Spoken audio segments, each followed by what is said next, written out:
Hey everybody, this is Coach Max from San Francisco Crossfit. I specialize in helping individuals train regardless of what their circumstance is. So what are we going to do today? We are going to do a jump, or learn how to do a jump. What am I talking about? Our jump. That's it. You can come in different varieties. A jump. A broad jump, a lateral jump, any kind of jump. That's what we're going to talk about today. Now, before we start moving, if you have a medical condition and you're unsure of whether or not you should be doing this, check with your medical professional. I am not your medical professional. Why do we care about jumping? Well, if we start to move our bodies quickly, eventually our feet leave the ground. It's done in almost every athletic sport, and it is also a lot of fun. So we should be trying to do it. If we can't do it, we have a big hole in our game. How do we do a good jump? Well, first things first. You should be able to squat or have a strategy for squatting, and you should have a strategy for lunging. If you do not know what I'm talking about, check my links below that go over squatting and lunging.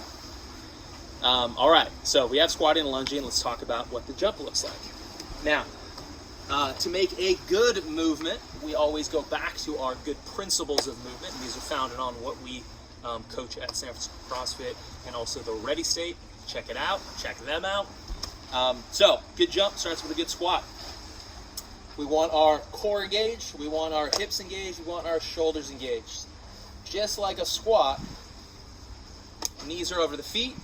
When we leave the ground, nothing changes. Knees are still over the feet.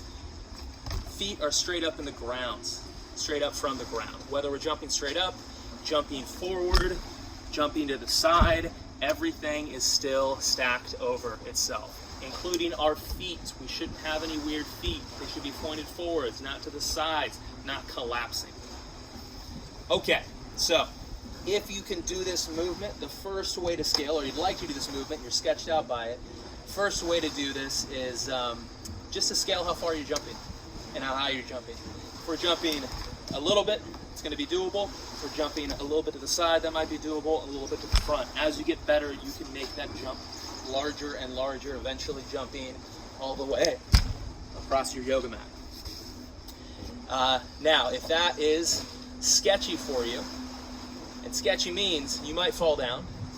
What's our rule for falling down? We do not fall down. Do not do something that's too far out of your comfort zone, just a little bit out of your comfort zone.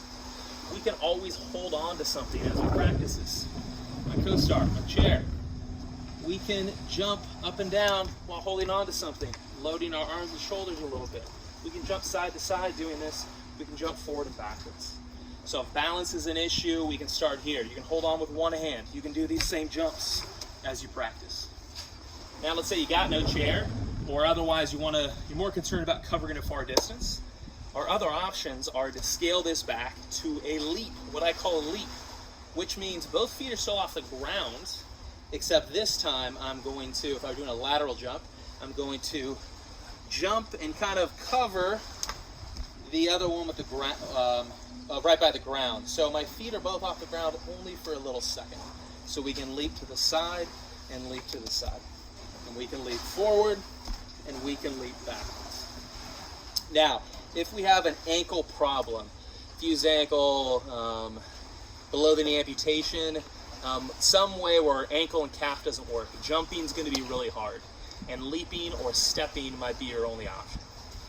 Now, if you have one leg that works, we can also always do all these movements on one leg. And frankly, if you have one strong leg and one weak leg, you should be able to do all this on one leg. All these moves, even a tuck jump. All these moves should be able to be done. So we went over the jump, we went over the leap. We can also just step, if I didn't go over that already. We can step forward to find our balance there, and then step. And if our ankles aren't working well, this is a great thing to practice. This is also very similar to our lunge, and that's why I said make sure you have a lunge option. We can step forward, and we can also step to the side. Those are all good options. So let's say we're not coordinated enough to jump at all, and we spend a lot of our time seated or on the floor. We can also do this from a floor position. We can sub out for lunges again. And if we're an athlete that we can work on our knees a lot, and this is my favorite substitute for individuals who can't work well on their feet, we can work on our knees. And again, we can go do our lunges here. We can step forward with our lunge, and we can step to the side with our lunge and pull the other leg over. So we can do side steps and forward and backward steps on our knees. And of course, we can hold on to something there. Now, let's say we can't use our legs at all. Maybe we have an injury to our spine or something. What does jumping mean for us? Well, we can kind of make something up here, because we're not getting our body off the ground with just our arms, unless you're like super strong. So what makes sense? I think what makes sense for me in my workouts is doing a little plyo push-up, kind of like a push press with just your arms. So we can get into our push-up position and do a little bit of a jump with just our hands. Now these are gonna be tough, so feel free to scale the amount you do on a given workout. If this is too difficult, we can kind of rock our hips back if we have the ability to stabilize with our hips and do our jumps here. That's gonna make it easier on the arms but harder on the hips. So you choose where you wanna be based on what you have. You can also go from one hand to the other. You can do a little leap, one-handed hold here, to the other, to the other, to the other. Okay, I think I covered everybody there. So if you found this video useful, as always, please like, subscribe, and share so other people can find it. And finally, if you want to train with us, if you want to be coached by me, I have a link below to show you how to do that. We work out almost every day.